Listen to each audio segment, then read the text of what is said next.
De Hayes, Guadeloupe, and traveled down to the next island, which was Dominica, and anchored in the northern anchorage called Portsmouth. We are leaving Guadeloupe, De Hayes, Guadeloupe.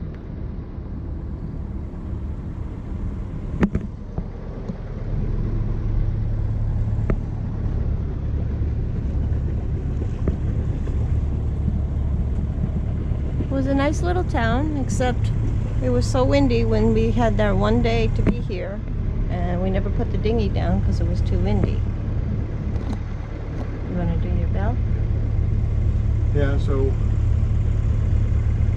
I can see when this would get super crowded. I guess it's a popular stopover, which makes anchoring difficult.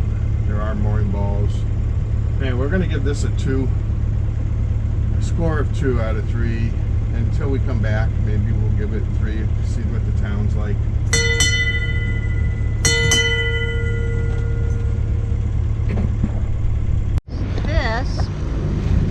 This is still Guadeloupe, Pigeon Island, which is supposed to have great scuba diving. We'll check it out on our way up.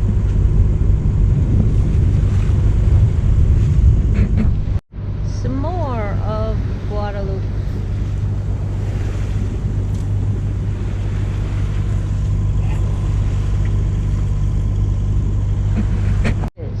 This is the bottom side of Guadeloupe. A lighthouse. And it looks like the little islands to the south of it. One of the little islands south of Guadeloupe. It's part of Guadeloupe. Little town in a crevice.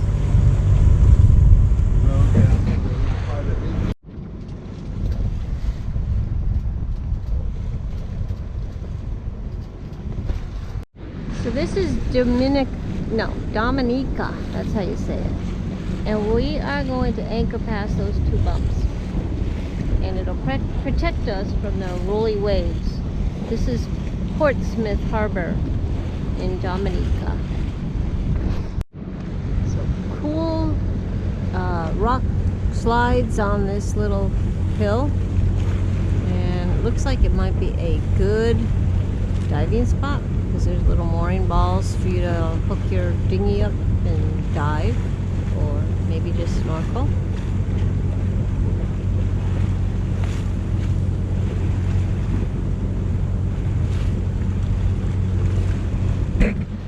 Okay, this is the anchorage in Portsmouth, Dominica.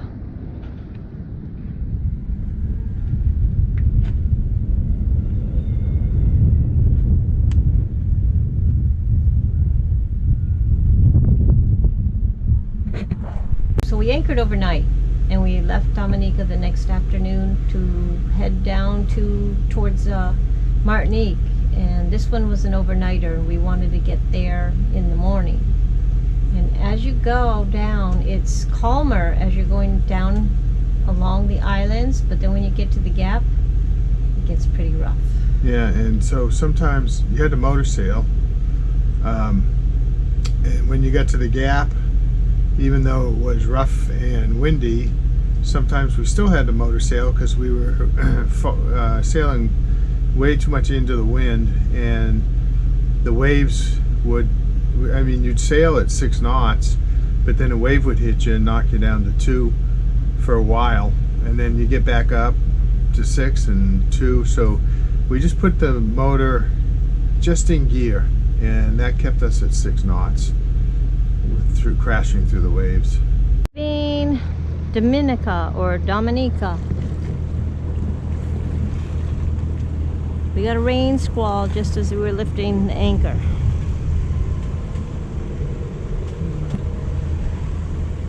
We should have a nice sail going down towards Martinique.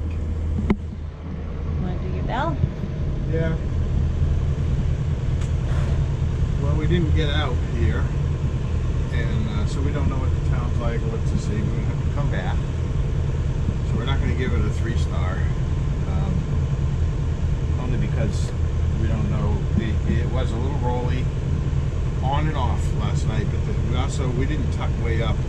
There's better places to tuck up where supposedly it's not rolling at all. So we'll give it a 2-star. We did what we needed here, got some sleep, and hung out until it was time to do our this trip is an overnighter. Trying to beat a tropical storm, which I think we'll just get the outskirts of it down in Martinique.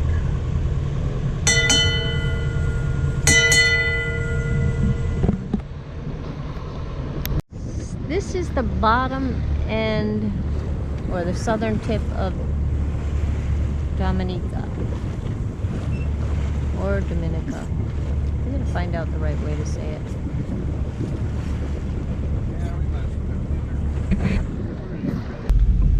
So we also knew we were actually heading down to Grenada for hurricane season, but we knew we weren't gonna make it.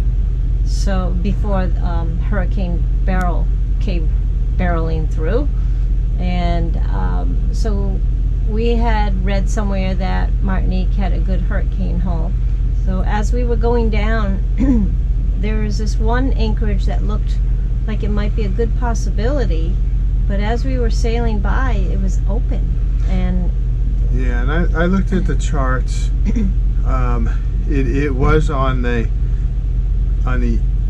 western side, which the island should have blocked most of it, but as I looked at the charts, there was no mountains from the east side to the west side, so the wind would come barreling through there, and where it was all open anchorage, it wasn't very protected. We decided to keep heading south, yeah, go around the bottom of the island. And we're glad we did, because that was Fort de France, and apparently they did get a lot of waves and storm surge, and some boats were damaged.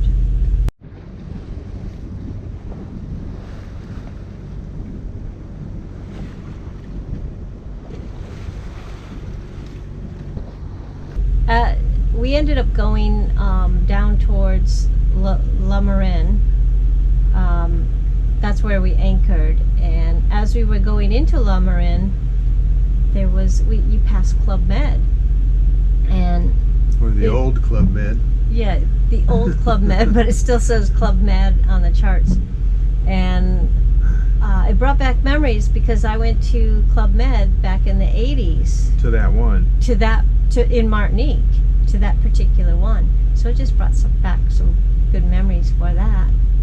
Approach into Le Marin, Martinique.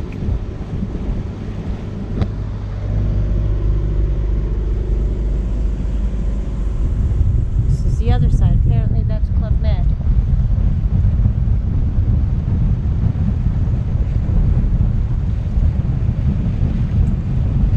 So before the storm, we anchored in the harbor.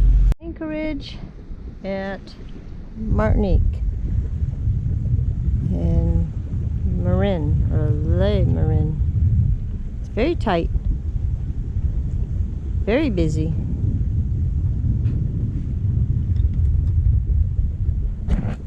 Went off and got some shopping done beforehand, just because if there's a storm, you've got to go get it, because you know that after the storm there isn't going to be anything left. So we got some of that, and we also went to the parts store and got the B&G. Yeah, B&G wind instruments and some displays. They had the whole gamut of B&G right there, and it was B&G has a is it B&G? Yeah, they have a thing going where they fix their price. So if you get it at a discount store in the United States, it's the same as if you get it at West Marine. It's the same as you get it at Martinique. In Martinique. So, and he had the whole gamut of instruments that we needed. This is Martinique, and this used to be super crowded just yesterday. It's very thinned out. A lot of the boats went for safer grounds for the hurricane that's coming. Although we're just getting the tropical storm warning here.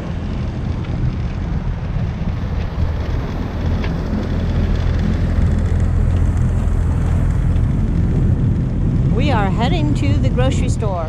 We did go there yesterday. We realized we have to stock up some more because going south where the hurricane hits, there might not be any power, any stores open, or anything. It is the grocery store.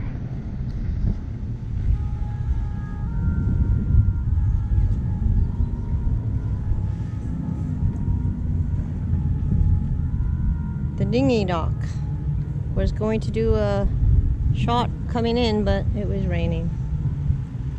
Now it stopped. You go way down that walkway and around to the front.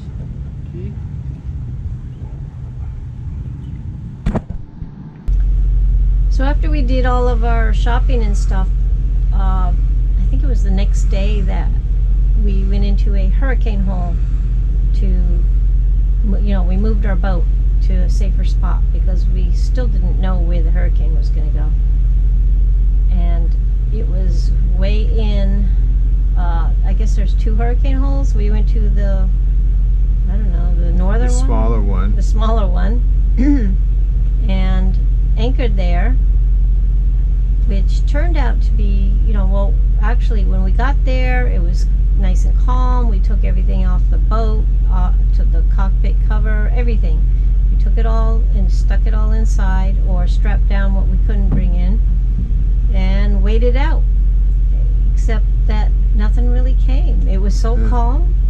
It was... Most of the time it was very calm. We had a couple gusts, maybe 17 knots. And we were, the water was just ripples. So... Yeah, so... We and then dodged that one.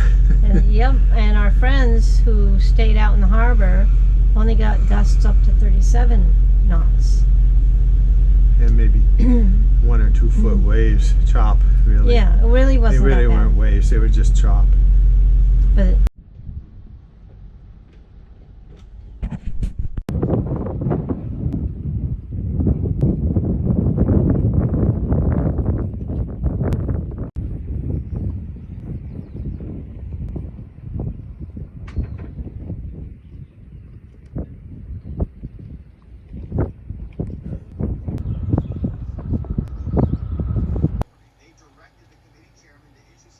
okay, this is the rain bands coming through.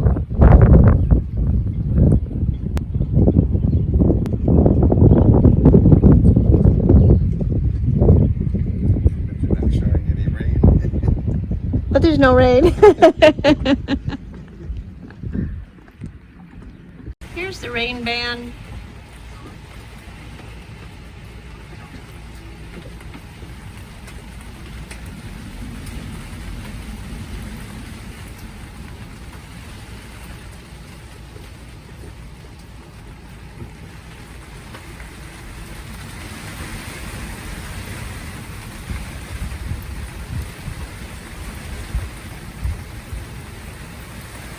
I guess I did the other one too quickly.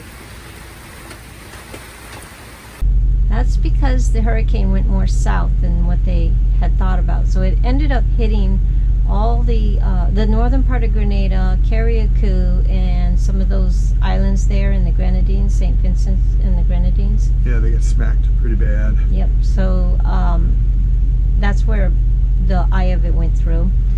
And all those boats that hurried up to get to Grenada before hurricane season had to leave. And they went south. They ended up having to go to Trinidad to get out of the hurricane. And you can see in this picture all the little pink little boats, pink flags that are in there going south, leaving. So that's an AIS, a still picture of an AIS at the time where hundreds of boats were going. It's kind of a AIS dump. Yep. From heading to Trinidad. And one person said it was like Grenada had diarrhea. All the people just left and went to Trinidad.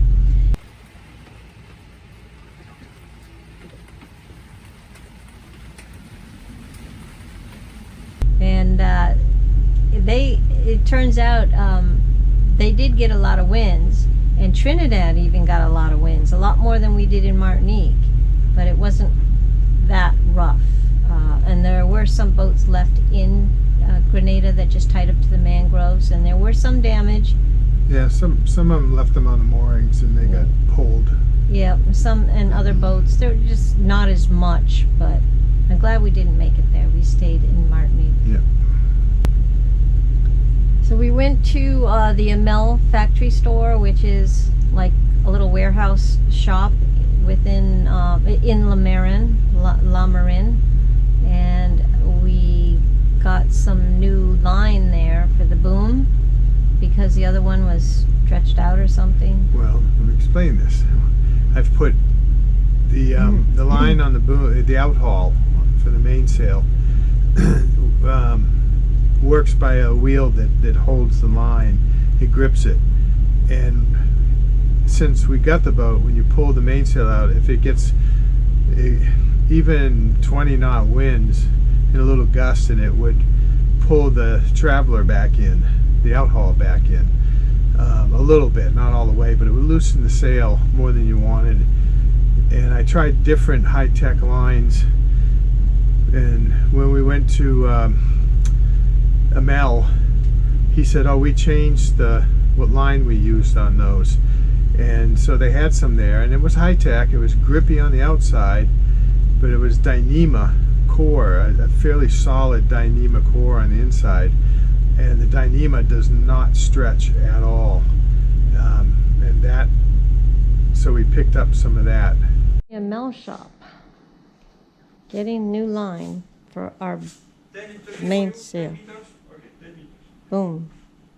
This is the shop.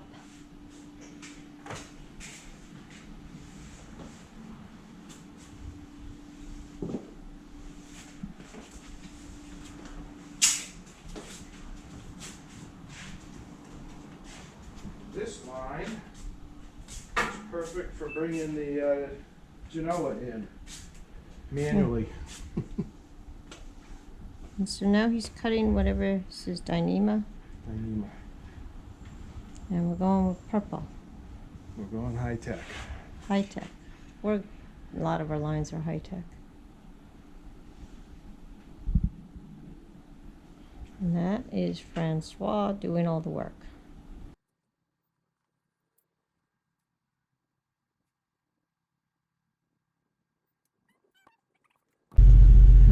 And we also get a gearbox. Yeah, our failed gear for the Genoa, some of the bearings in there. So they had a complete rebuild kit for the gearbox for the Genoa furling, and actually loaned us some tools to pull some of the old gears, old races out. And built a new one, built a new tool for us to put a new race in, and he just handed those to us and said, "Bring them back when you're done," and showed us how to do it. And they're so trusting. We like it. It was Francois was the one that helped us. Yep. And it's worth going if you have an Amel. So at one point, after the storm, when we got whatever we needed fixed, put everything back on in the cockpit and all that stuff with the boat, we took a dinghy ride over to Club Med, just for memory's sake. And I'm videoing, and because I'm videoing and looking, not through the camera, but looking on the side of it, I tend to lift the camera up and get the sky. So you're going to get a lot of sky video. But it was interesting to see, and I was trying to guess what the things were, but it's some private place now, maybe a private resort. And when I went to Martinique in the late 80s, I think, I remember doing the activities, and if there was a sailboat anchored out there, it was just one or two, wasn't very many, and now there's like 100, I don't know, there's a lot of them anchored out there, and there's tons. So much has changed in all those years. Club Med, gatherings under the pavilion, beach over here that we hung out at. They had all kinds of sailing things, There's little buildings. I keep moving. There's little buildings with the red roofs and stuff. I think those are way in the back. Those are the... I keep doing this. So that the rooms stayed in.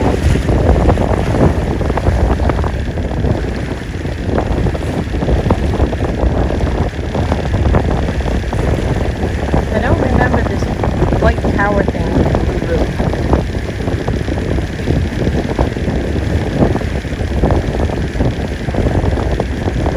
And somewhere in there was a pavilion where you got your drinks.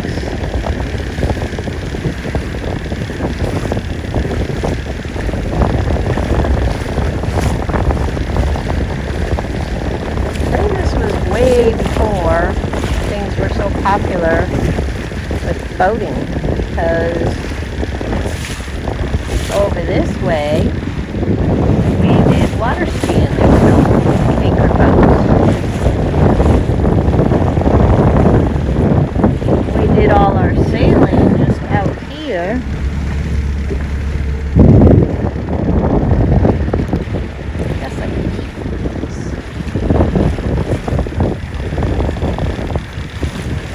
It's some kind of resort now.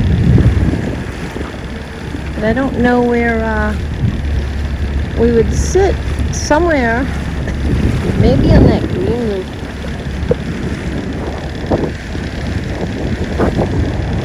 Place. And you have drinks and you look out.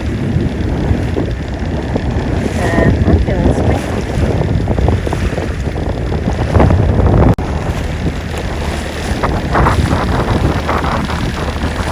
Come on, men. Water ski dogs.